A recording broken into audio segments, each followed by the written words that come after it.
Pero yung chef nyo, Okay. Good afternoon mga ka-ERSA. Doon lang din, malapit sa Mindanao Avenue.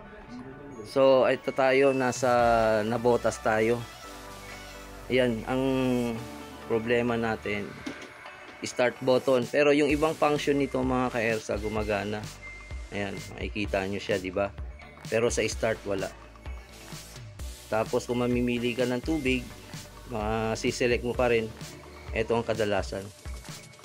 Ito mga ka-ERSA, pwedeng tsempuhan to. Kaso nga lang mananawa na lang kayo dahil yung daliri nyo mangangawit na lang. Okay, proceed na tayo sa repair. Balikan ko kayo. Okay mga ka-ERSA, tayo nagbabalik. Papahawak natin to, no? So, binuksan natin yung likod niya para ma-repair natin siya mga ka-ERSA. So, kung makikinig lang sa akin yung ibang technician, advice lang naman to sa kanila. Kung pwede sana maayos natin itong tanggalin. Yung hindi natin tutungkabin, babasagin at pangit na titingnan nyo. So, ito siya, oh. Nakikita nyo, ganun pa rin. Total, nagtrabaho na rin naman tayo. Ibigay na natin yung 100% natin. So, ito mga ka-ERSA, testing na natin after natin na repair. Kasi ang hirap pindutin ng start button nito. So, ito, nagpa-function na siya.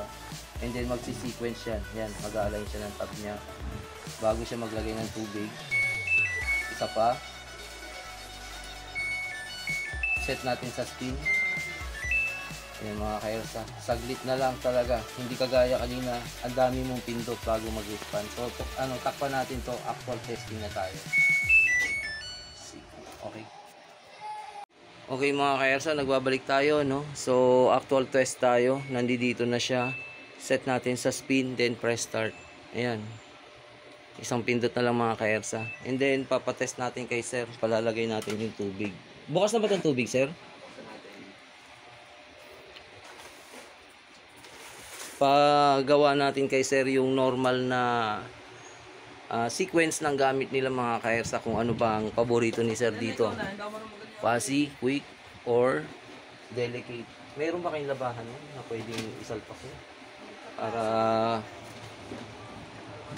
no, matesting natin.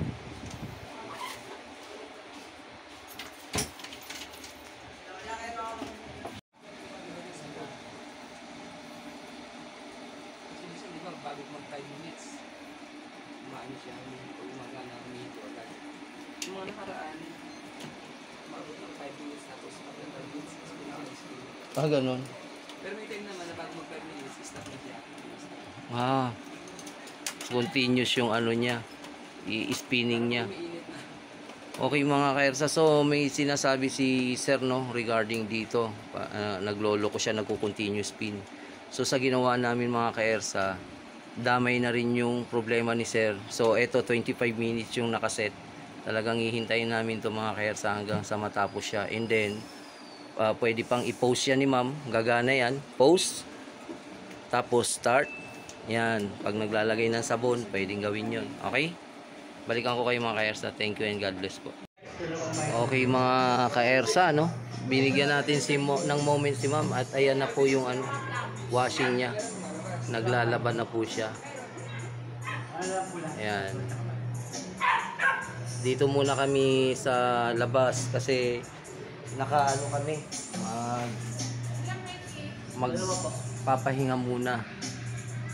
So, ayan mga ka-ERSA. Naglalaban na yan mga ka-ERSA. At naglagay na rin ng labahan si ma'am. So, naka-quick wash siya, no ma'am? Opo, kuya. Ayun, yun ang last program niya. Naka-quick wash, naka-level 3 yung tubig niya. Okay mga ka-ERSA. So, ayan.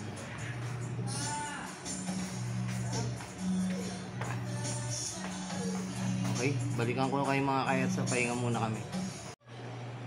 Yan lang po natin ang comment sila sir, no? Regarding po doon sa Comment ba ako?